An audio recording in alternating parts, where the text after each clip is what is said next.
Is it a woman or a man? It's a gal. It's a gal. Yes. It's a gal. Okay. Okay, that's wonderful. Thank you. Thank you. Bye-bye. Bye-bye. Dave Haskin used to do that. Yeah, didn't he? Dave did a good job, but Yeah. he decided he didn't want to do it anymore. Yeah. So He said the pay stinks. yeah, it's like a lot of other volunteer pays. Yeah, volunteer. It's important to catch dogs, especially when they're rabid. I mean, you do have rabies running all over the country. Yeah, there's a few running around. But I hope not in Westfield. But one of the things, my chief aggravation is people will, at the middle of the night, walk by your house and drop a big load of dog crap right on your lawn. And your grandchildren and kids and everybody all stepping in. They know it's illegal. They know there's a $250 fine, actually a $500 fine, because they violated two laws. They didn't curb the dog, and they didn't scoop. And I used to put a big bag of scoopers right up on the baggies, right up on the tree, and a sign, "Please scoop," by the pile that they leave there. It doesn't seem to deter them. No, and it's tough to catch them too, because they do just what you said. They take them out at night. Yeah, they sneak them around at night, and or they let them loose at night. I've seen them do that too. Yeah. Whipped, and dogs won't crap in their own lawn. They want to go out of their place, so they go right next door. Terrible. I used to have a lot of rabbits around my house, but the last couple of years I've had a lot of coyotes around. So really, my rabbits have disappeared, and the squirrels and the chipmunks and the mice. I haven't had any mice in my basement for 3 or 4 years. No kidding. Yeah. How about that? Well, I haven't either. I've got 4 cats though, and there is a cycle, a natural cycle, between the foxes, the deer, and the rabbits. Yeah. You know that? They when the deer are up, the rabbits are down.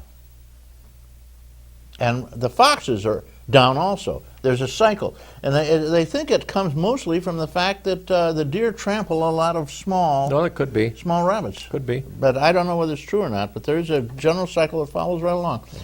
Yeah, the coyotes. Jesus, when I was a kid, why did they bring coyotes in? For God's sake, I know they brought turkeys in. Yeah. Because they couldn't afford. They're beneficial. Yeah, they couldn't afford the pheasants anymore because all the pheasants. The foxes are eating them. The fox ate the pheasants, and they nest on the ground. The skunks and everybody.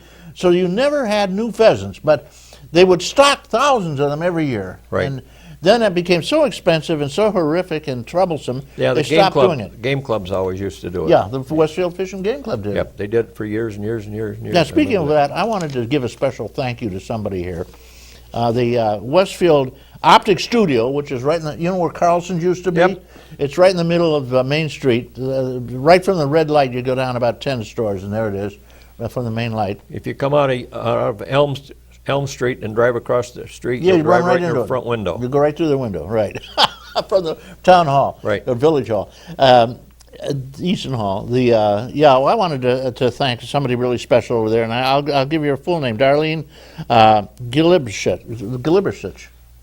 Okay. That's close. Well, you give it to Gilibersich. Okay, I wanted to thank Darlene because, every once in a while you have a problem with your glasses. Now, I sat on my frames, dummy. The first thing you learn when you start wearing glasses is never put them on a chair to start with.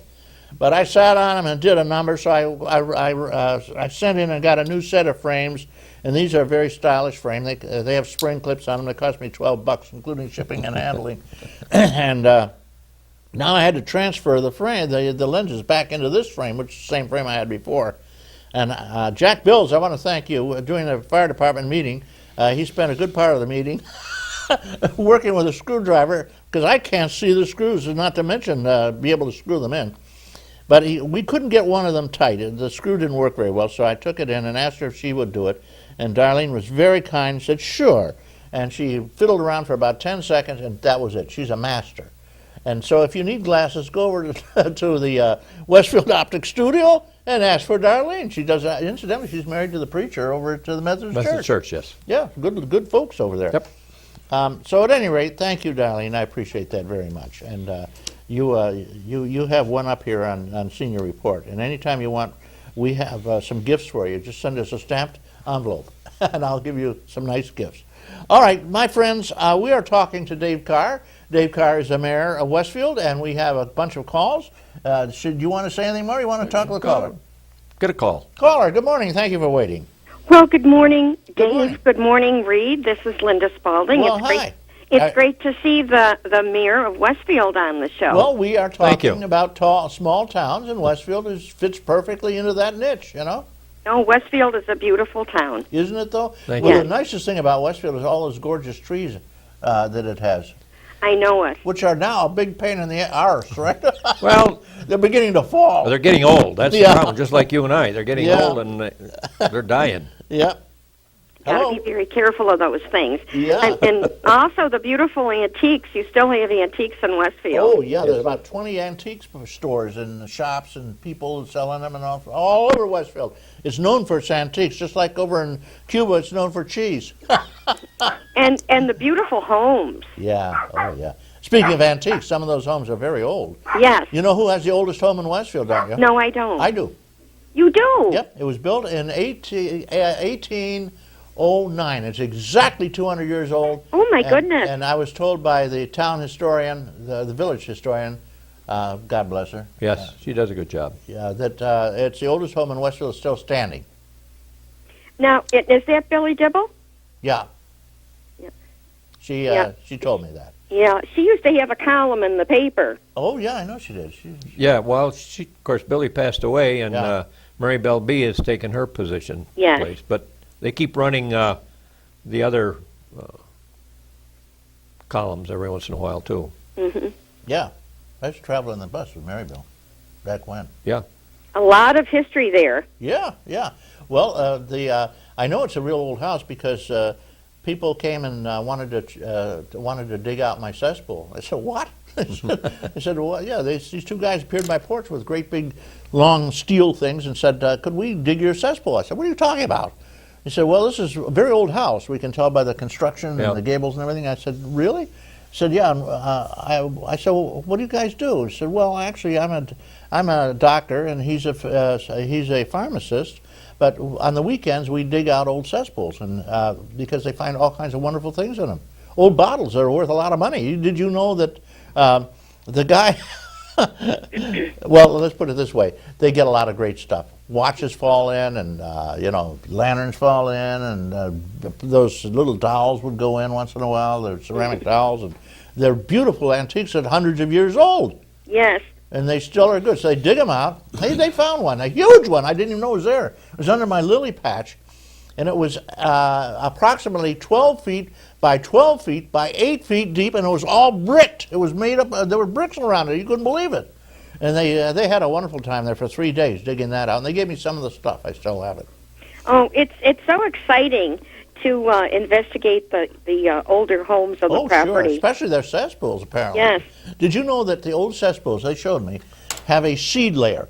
Because everybody in the upstate area ate Concord grapes and around us. And most people don't know how to eat them. The right way to is you squeeze it in your mouth and spit out the pulp, and you just run through bunches of grapes doing that, just taking the juice. You spit out the pulp, throw the skin and pulp down. But some people eat the pulp, and it has seeds in it. Oh, yeah. And when they go to the bathroom, of course, the seeds are relieved, and they have a certain weight. So they form a layer in a cesspool, and they showed me about a foot layer, and they said, those are just grape seeds. You believe that? You learn the most interesting things on Senior Report. I never knew that one, Reed. No one knows it, excepting Senior Report. Thanks for the education. Yeah, there you go. So what are you talking about? Did you get your muskie this year? Not yet. No, Oh, but my. I understand a lot of people are getting perch out of the lake. Getting what? Perch. Oh, a lot of perch. Yeah. The ice fishing's going on, right? Mm-hmm. Yeah, I see all those little hooches. Looks like a little town out there. Yeah, they isn't go it out. lovely? I just love to see that. Yeah, I yeah, hope they don't fall in. right. Yeah. Well, Well, is it safe now? The fishermen kind of know. I don't don't they? know. I don't really know. I haven't asked and I haven't looked lately, but I do know those little hooches they have everything in them. They have little heaters. They have coat hangers, and they usually have a young lady. There are a lot of lady fishermen now, you know. I know there's a lot of snowmobilers out too. Yeah, and they got to be very careful. Whatever they do not go along the shore, especially I hope they where don't a creek goes I in. hope they don't Right. go in the lake. Yes. But if they do, I advise them to carry